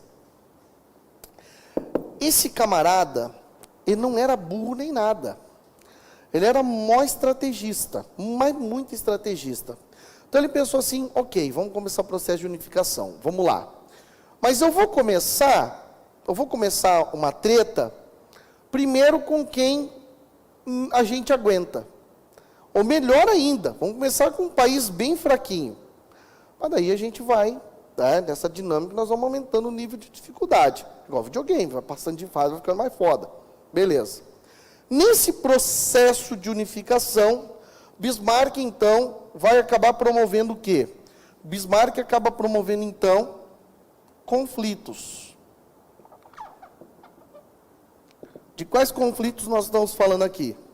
Ó, primeira treta aí, ó. Primeira treta. Guerra dos Ducados. 1864. Adivinha contra quem que era essa guerra? Dinamarca. Dinamarca desse tamanho. Nossa, uma merda. A máquina de guerra aqui da Prússia, violenta. Falou, não, vamos lá, vamos reaver os 2 ducados. É nosso, vamos lá, traz para cá. Velho, praticamente não teve guerra. Praticamente nem teve a treta toda. Foi muito rápido, foi muito assim, vral. Não tomou reconhecimento da Dinamarca que recuperou os 2 territórios. Passados 2 anos, 2 anos que se passaram aí, o cara vai entrar numa outra guerra. A Guerra dos 7 Dias. Mas olha como é que o cara é ardiloso, velho, o Bismarck. Ele é muito safado. Então ele pensou assim, bom, nessa treta aqui, na Guerra dos 7 Dias, essa Guerra dos 7 Dias aqui vai ser contra a Áustria. Contra a Áustria. Então, beleza. Nesse conflito aqui, o Bismarck já pensou, bom, se a gente entrar na Áustria, é provável que a França vá sentir as dores. Então, é bem provável, porque tem relações econômicas com a França, políticas com a França, então, é bem provável que a França vai sentir as dores e vai querer entrar. Antes disso, o Bismarck foi até a França, malandro, né? Foi lá e assinaram um tratado de não agressão, tratado de Biarritz, onde a França falava assim, olha, velho, podem guerrear à vontade, tô nem aí. E o cara falou para os franceses, ó, fica tranquilo, tá? Essa é uma guerra entre germânicos. A Áustria e a Alemanha tem essa, a Áustria e a Prússia tem essa unidade aí, étnica, tem a mesma origem, beleza. Guerra dos 7 Dias, só levaram 7 dias para vencer a Áustria, beleza. Mas o cara estava se preparando mesmo para quê? O cara estava se preparando mesmo para uma guerra um pouco maior, com um país vizinho, inclusive, que era com a França. Aí acontece, em 1871, a Guerra Franco-Prussiana. Guerra Franco-Prussiana. 1871. A Guerra Franco-Prussiana foi contra a França, e a disputa aqui envolvia 2 territórios famosíssimos, os territórios da Alsácia-Lorena. Mas o que tinha na Alsácia-Lorena nessa época aqui, que é basicamente um territóriozinho, que está quase na divisa, praticamente na divisa entre a França e os reinos germânicos. Nesse contexto aqui, a Alsácia-Lorena tinha algo que era muito importante, carvão mineral. Século XIX, carvão mineral, porra, é o combustível. Nessa época aqui, não tinha Posto Ipiranga, não tinha Petrobras, tinha porra nenhuma. Era o carvão mineral. A indústria ainda funcionava com carvão mineral. E a Alsácia-Lorena tinha pra caramba. E o cara diz que nunca confie num alemão. Oi? Volkswagen. Nunca confie, né? Não, esse aí até que dá, né? Até que dá, mais ou menos. Só no Fusca que não, né? Que o Fusca, você com um arame, um alicate, você já conserta. Eu, de vez em quando, me sinto MacGyver, quando os caras falam assim, tô com um problema no meu FUC. Nossa, MacGyver. Você sabe quem é MacGyver? Sabe que é o MacGyver, né? O cara pegava lá, velho, o cara pegava uma sacola de plástico e os chicletes, fazia uma bomba atômica. O cara era foda, véio. Nossa senhora. Vai se ferrar esse MacGyver. Tentaram fazer um remake do MacGyver, não adianta. O bom é aquele que tocava a musiquinha do Rush, na entrada. Rede Globo apresenta MacGyver. Nossa senhora, piada do céu. desculpa o meu devaneio aqui, mas é que domingo era um dia muito tesão nos anos 90, antes do Senna morrer, que Deus o tenha. Se acordava cedo, tinha corrida, vai se fuder, via as corridas, o Senna ganhando, dando um baile, no Nigel Mansell, no Prost, no Berger, o Berger era parceiro dele. E depois passava o MacGyver. Nossa, e depois passava o Domingo Total, com as mulheres, né? Não, aí já não. Aí os caras já pensam outra coisa. Nada a ver, parou, tá? Não, é Domingo Legal, programa do Gugu, da banheira lá. Quer dizer, brincadeira, tá? Eu não assisti esse negócio, na minha casa não pegava SBT. Voltando aqui, ó. Quem ganhou a guerra? A Prússia. O Bismarck ganhou a guerra. Automaticamente, no mesmo ano, ele falou, bom, então agora, todos os elementos que a gente precisava reunir para fazer a unificação acontecer, já estão aqui. Então, a partir de 1871, o cara declara automaticamente o início do Segundo Reich. Pesada? Importante isso aqui, hein? Importante isso aqui do começo até o final da prova. Por quê? Primeiro Reich foi quando? 800 depois de Cristo. Carlos Magno foi coroado imperador. Carlos Magno tinha origem germânica.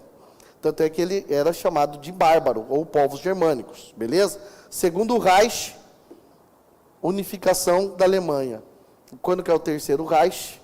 Que é o Reich mais conhecido de todos. Adolf Hitler. E o processo da criação do Lebensraum alemão, o espaço vital da Alemanha. E os caras falaram, bom, agora com o terceiro Reich, que viva 1000 anos, não viveu.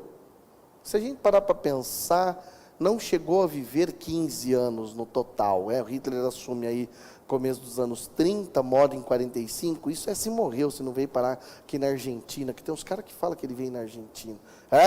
Beleza? Tranquilo? Maravilha. Agora sobre o processo de unificação da Itália, ou na Itália massa.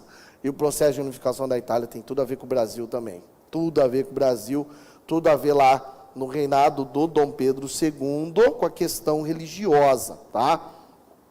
Aqui que para alguns vai completar algumas informações agora, tá? Muito bem.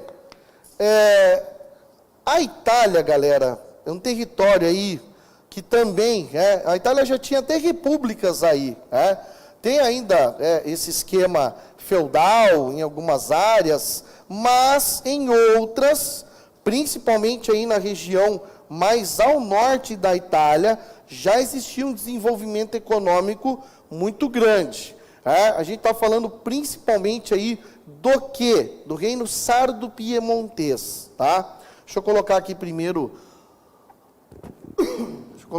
aqui o subtítulo. Unificação italiana. Muito bem.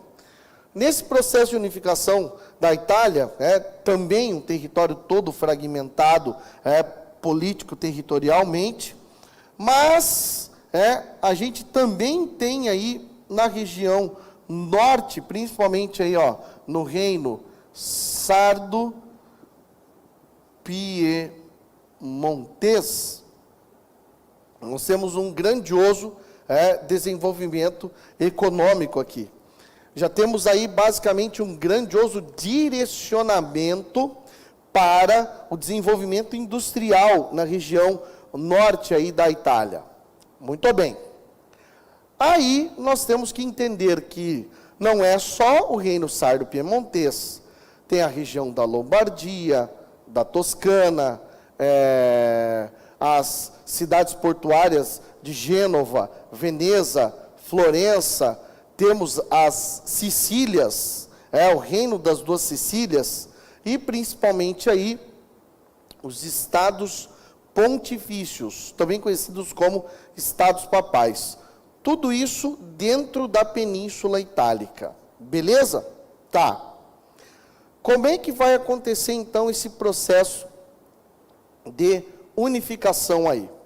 Bom, lembra que eu falei agora há pouco no Congresso de Viena, O Congresso de Viena acaba tendo as suas reverberações ao longo do século XIX. Deixa eu só tomar uma aguinha aqui, galera.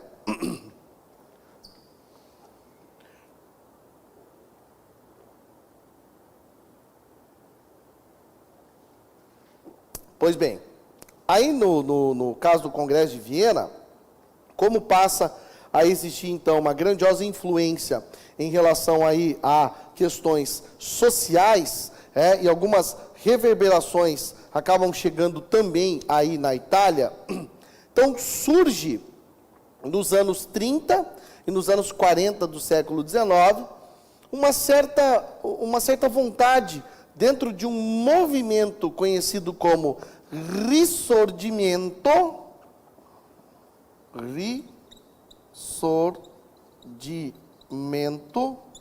surge aí uma certa ideia nacionalista, nacionalismo. Um dos caras responsáveis por esse movimento aqui foi o líder Giuseppe Mazzini. Nesse movimento conhecido como Risorgimento, claro que para alguns grupos, para muitos grupos, não era interessante acontecer esse processo de unificação do território. Era muito melhor a coisa continuar assim, bem desterritorializada, separada, era muito melhor, era muito mais fácil de lidar. Mas, mesmo que o movimento conhecido como Risorgimento acabou, a vontade da população, pelo menos de uma boa parte da população, unificar o território era muito maior. Até que então, quando um camarada assume como também primeiro-ministro aí na Itália, o famosíssimo Conde de Cavour. Quando ele assume como primeiro-ministro do rei Vítor Emanuel II, começa a surgir, e o Conde de Cavour, para ajudar, ele vem dessa região aí, do reino do Sardo Piemonte, eu vou colocar aqui, SP, para você entender que é Sardo Piemonte, ele também vai ter essa ideia de que, bom, unificado é muito melhor, é melhor em todos os sentidos, fortalece a economia, fortalece o território, fortalece as defesas, então militarmente falando, também é muito interessante acontecer o processo de unificação. Mas o Conde de Cavour, o Camilo Benso, que é o nome dele, ele não tinha musculatura suficiente para conseguir fazer esse processo de unificação acontecer sozinho. E um detalhe muito importante, bem importante. O Conde de Cavour defendia esse processo de unificação, mas desde que a França continuidade da monarquia. Então, eu falei França? Nossa, cachaça. A Itália, rapaz, Itália, desde que a Itália continuasse como uma monarquia. Mas ainda assim tem alguns reinos que para eles não seriam interessantes.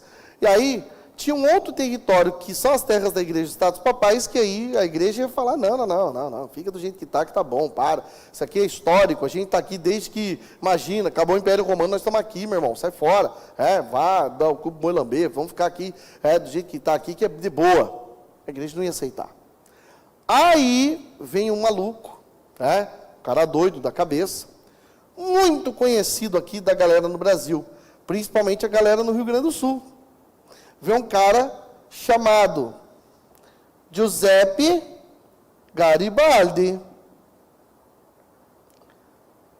E o Giuseppe Garibaldi e o seu exército dos 1000 camisas vermelhas e os 1000 camisas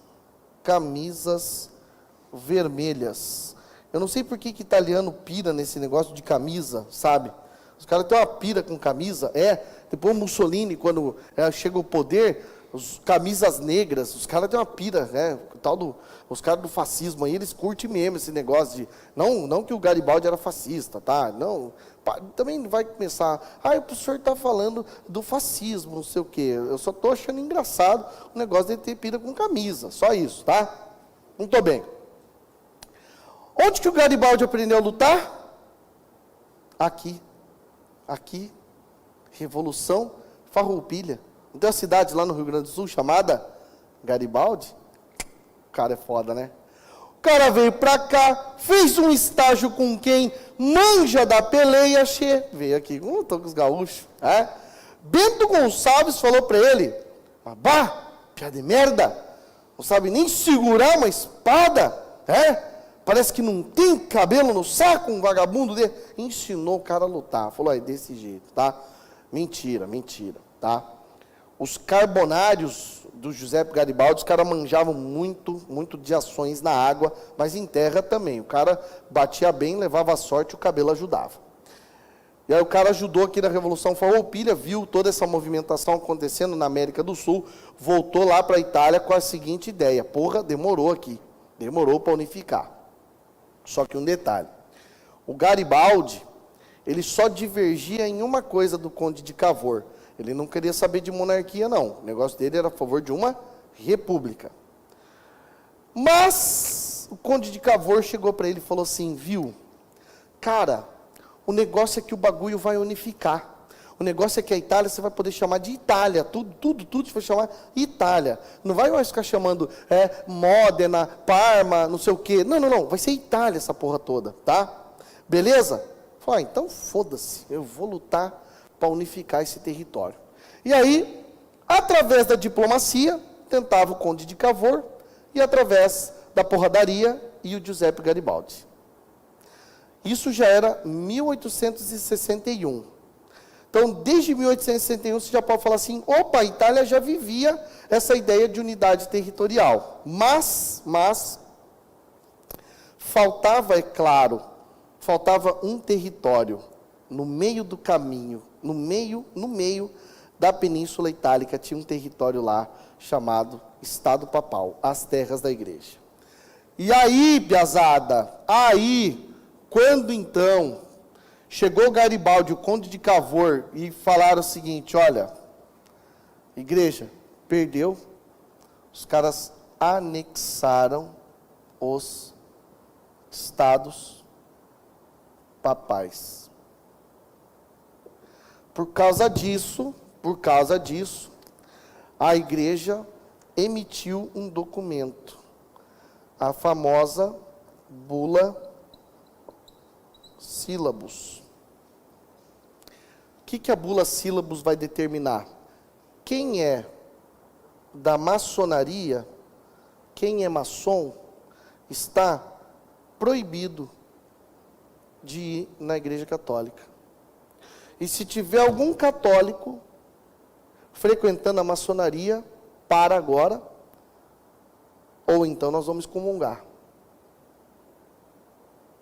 Por quê? Porque o Conde de Cavour era maçom, Garibaldi era maçom, os caras tudo maçom. E a igreja, nessa situação, pensou assim, é a igreja católica, não é qualquer instituição. O poder da igreja católica, mas perdeu nesse conflito aqui, não teve o que fazer. Inclusive, olha como é que a história é um negócio muito perfeito. Tem um outro reino aqui nesse contexto, chamado França, que a França, lá nos idos de 1861, quando estava acontecendo isso aqui, ou melhor, 71, a França também é um país católico, e o rei na época aqui, Napoleão III, falou, calma que nós vamos aí ajudar. Isso enfraqueceu, militarmente falando, enfraqueceu a França. Em 1871, contra quem que a França lutou? Contra a Prússia. Estava fraquinha. Lá na Guerra Franco-Prussiana. Resultado, acabou ficando muito enfraquecida por conta dessa ajuda aqui em relação à igreja. Onde é que está a ligação aqui da Bula Sílabus com o segundo reinado? A ligação está diretamente, quando esse documento, quando essa ideia chegou aqui no Brasil, o imperador brasileiro falou, aqui não. Aqui a igreja não vai mandar, aqui a igreja não vai falar quem está excomungado ou não. Se tem alguém que pode falar alguma coisa aqui, sou eu. Porque eu sou o imperador dessa bagaça. A igreja não vai mais mandar aqui. Porra, a igreja sempre teve um bom relacionamento com a coroa. Vai querer agora desfazer isso? Sim. Por causa disso, tomou no cu. Perdeu o baita do apoio aqui no Brasil. É uma das 3 questões do império, a questão religiosa. Tá vendo? E aí, depois disso, quando anexa então tudo isso aqui, beleza, maravilha. Aí você chama tudo de Itália. E é praticamente, já é 1870, é um ano antes do processo que está acontecendo aí, o processo de unificação da Alemanha. Mas desde 1861, só faltavam as terras da igreja, só faltavam os estados papais. Quando que vai resolver esse problema? Surge por conta disso, a famosa questão romana. Essa questão romana só foi liquidada em 1929, quando Benito Mussolini foi lá e falou assim, olha, então, igreja, eu não consigo mais devolver tudo. Eu vou devolver uma parte minúscula, mas vocês vão ter autonomia aí, porque vocês vão criar, e dentro de Roma, vocês vão criar o Vaticano. Resolveu a treta, mais ou menos, mais ou menos. Mas a igreja continuou sendo extremamente poderosa, e é até hoje. Muito bem. Alguma dúvida? Uma pergunta? Qualquer coisa a gente já tira daqui a pouco aqui essa dúvida. Beleza? Não esquece do desafio aí. Vai lá tomar uma água, vai lá tomar um café, vai tomar um chá, vai tomar um Toddy, um Nescau, vai ao banheiro, 20 flexões, desafio. Não fizer o desafio, vou pagar a flexão. E volta daqui a pouco. É nóis? Tamo junto.